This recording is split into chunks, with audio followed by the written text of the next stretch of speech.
Good morning बच्चों। Glow of physics में आप सबका स्वागत है। प्यारे बच्चों, आज जो हमने पढ़ना है बच्चों वो है नाभिक का स्थायित्व, स्टेबिलिटी ऑफ न्यूक्लियस। ठीक है बच्चों। तो बच्चों, नाभिक जो नाभिकीय बल जो हैं, हमने इससे पहली वीडियो में आपको बताई थी कि नाभिक कैसे बनता है, अर्थात नाभिक में जो न्यूक्लियॉन्स हैं वो आपस में कैसे बंधे रहते हैं। ठीक है बच्चों, आज आपने पढ़ना है कि नाभिक का स्थायित्व क्या है। ठीक है बच्चों। तो प्यारे बच्चों, नाभिक जो है बच्चों दो प्रकार का होता है। नाभिक जो न्यूक्लियस है वो स्थायित्व के आधार पर हम दो भागों में बांट देते हैं बच्चों। ठीक है बच्चों, कितने भागों में बांट रहे हैं बच्चों? हम इसको दो भागों में इसको हम बांट रहे हैं बच्चों, स्थायित्व के आधार पर बच्चों। पहला है बच्चों स्थायी नाभिक, स्टेबल न्यूक्लियस। स्थायी नाभिक। और दूसरा है बच्चों अस्थायी नाभिक, अस्थायी नाभिक। ठीक है बच्चों, इसी को हम रेडियो एक्टिव भी कहते हैं बच्चों। जो अस्थायी नाभिक होता है उसको हम रेडियो एक्टिव भी कहते हैं बच्चों। ठीक है बच्चों।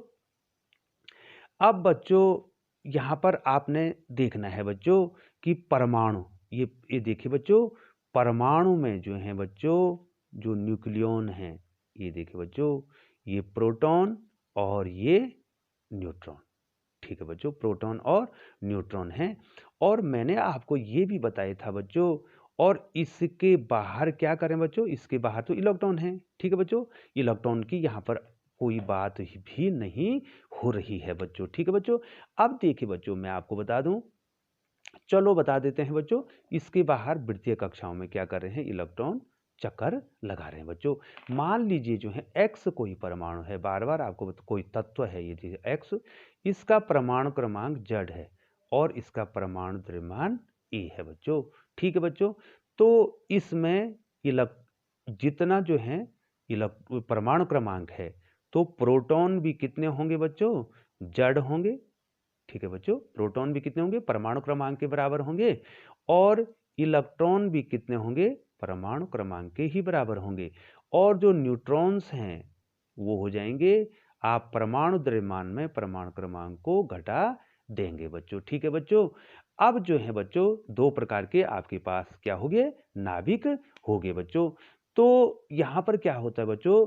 किसी नाभिक का जो स्थायित्व है वो प्रोटॉनों और न्यूट्रॉनों की संख्या के अनुपात पर निर्भर करता है। ठीक है बच्चों, किस पर निर्भर करता है?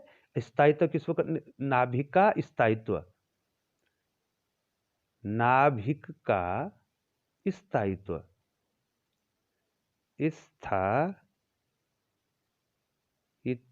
स्टेबिलिटी ऑफ न्यूक्लियस किस बात पर निर्भर करती है बच्चों? कि N अपॉन P। ये आपको ध्यान देना बच्चों, N अपॉन P के रेशियो पर निर्भर करती है। कि अर्थात किसी नाभिक में न्यूट्रॉन और प्रोटॉन का रेशियो क्या है। ठीक है बच्चों, इस पर निर्भर करेगा कि आपका नाभिक अस्थाई बनेगा या आपका नाभिक क्या बनेगा? अस्थाई बनेगा बच्चों। तो लगभग लगभग जो है बच्चों परमाणु क्रमांक, अब चलते हैं परमाणु क्रमांक, परमाणु क्रमांक जिसको जड कहते हैं, परमाणु क्रमांक 20 तक के तत्व। ठीक है बच्चों, परमाणु क्रमांक 20 तक के जो तत्व हैं बच्चों, ठीक है, जो 20 तक के तत्व हैं ये क्या होते हैं? सॉरी बच्चों, स्थायी होते हैं बच्चों। ये क्या होते हैं? स्थायी होते हैं। ठीक है, अर्थात इसमें n अपॉन जो p है, ये n अपॉन p का जो रेशियो है वो लगभग 1 होता है। क्या होता है बच्चों? लगभग क्या होता है? 1 होता है। अगर n अपॉन p 1 होगा तो क्या होगा बच्चों? Number of neutrons equal to number of proton होंगे। अर्थात हम कह सकते हैं कि जिन नाभिकों में प्रोटॉन और न्यूट्रॉन बराबर हैं, अर्थात उनका रेशियो बराबर है, वो नाभिक अस्थायी होंगे बच्चों। ठीक है बच्चों, वो नाभिक क्या होंगे बच्चों?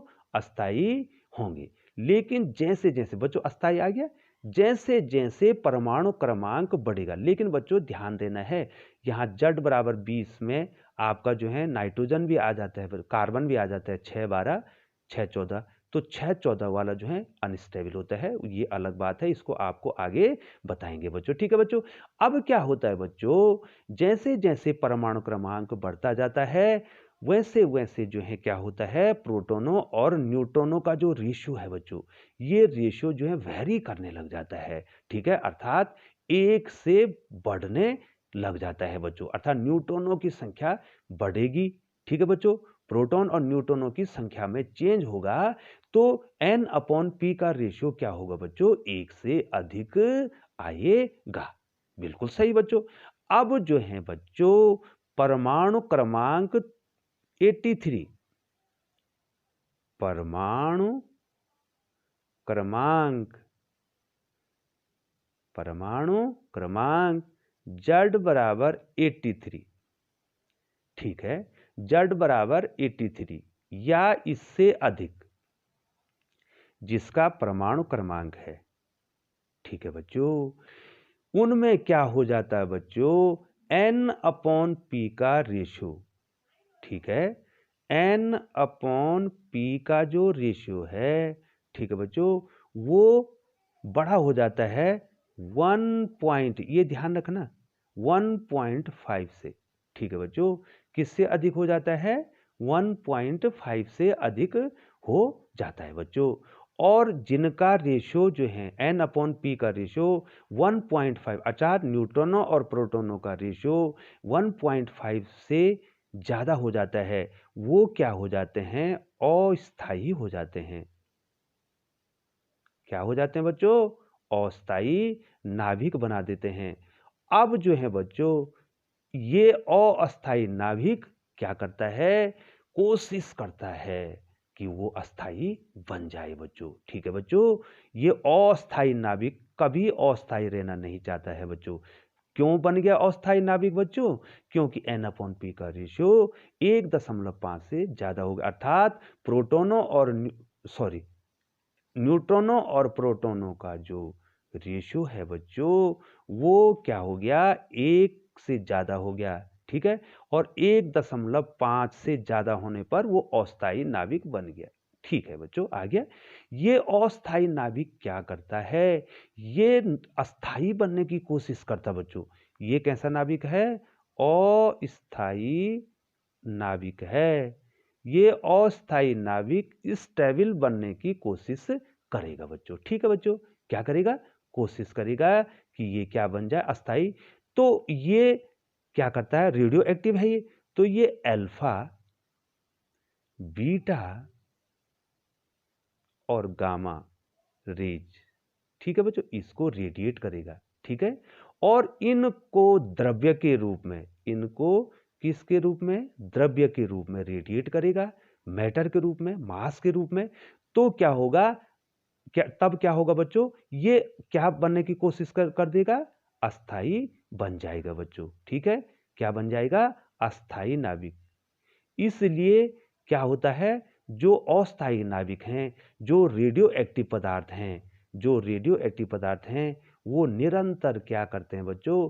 अल्फा, बीटा और गामा रेज को रेडिएट करते हैं। यहाँ पर अल्फा और बीटा पार्टिकल है बच्चों, और गामा क्या है बच्चों? रेडिएशन है। गामा क्या है? रेडिएशन है, ऊर्जा है बच्चों। ठीक है बच्चों, ये मैं आपको जब रेडियो एक्टिविटी पढ़ाऊंगा, रेडियो एक्टिविटी पढ़ाऊंगा बच्चों, वहां मैं आपको पढ़ाऊंगा बच्चों। ठीक है बच्चों, अब आपकी समझ में आ गया N/P का रेशियो 1.5 से ज्यादा हो गया है बच्चों। ठीक है बच्चों, अब जो है आपको 2 उदाहरण बता देते हैं बच्चों, अस्थाई नाभिक और अस्थाई नाभिक। ठीक है बच्चों, यहाँ पर 2 उदाहरण आपको हम बताने वाले हैं बच्चों। ठीक है बच्चों, स्थाई स्थाई नाभिक, यहाँ पर बता देते हैं, और यहाँ पर बता देते हैं अस्थायी नाभिक, अनस्टेबल नाभिक। ठीक है बच्चों, ये देखिए बच्चों, ये देखिए, ध्यान से देखिए,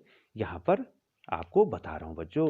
मैं एक उदाहरण ले लेता हूं बच्चों, कैल्शियम का नाभिक ले लेता हूं। 20 परमाणु क्रमांक है और उसका भार 40 है बच्चों। ठीक है बच्चों, तो बच्चों यहाँ पर जो है जितना परमाणु क्रमांक है उतना ही प्रोटॉन है बच्चों। तो इसमें क्या हो जाएंगे बच्चों, इसमें क्या हो जाएंगे, प्रोटॉन इज इक्वल टू कितने हो जाएंगे, कितने हो जाएंगे बच्चों, 20, और न्यूट्रॉन 40 में से 20 घटा देंगे तो न्यूट्रॉन भी कितना आ गया बच्चों, 20। और अब n अपॉन पी का रेशियो क्या हो जाएगा बच्चों, यहाँ पर n upon P is equal to 20 upon 20, that is 1। ठीक है बच्चों, तो ये क्या हो गया बच्चों, इसका रेशियो 1 आ गया है। तो ये कैसा नाभिक बनाएगा बच्चों, अस्थाई नाभिक। ठीक है बच्चों, तो कैल्शियम का नाभिक कैसा बच्चों, कैल्शियम का नाभिक क्या हो गया, अस्थाई हो गया बच्चों। अब एक उदाहरण लेते हैं बच्चों, यूरेनियम 92, ये रेडियो एक्टिव पदार्थ है बच्चों। ठीक है बच्चों, 92 और 235 ले लेता हूं बच्चों।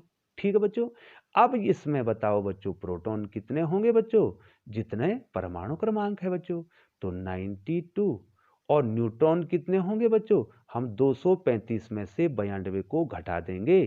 ठीक है बच्चों, घटा देंगे ना आप, तो ये हो जाएगा बच्चों 143। ये देखो, ठीक है बच्चों।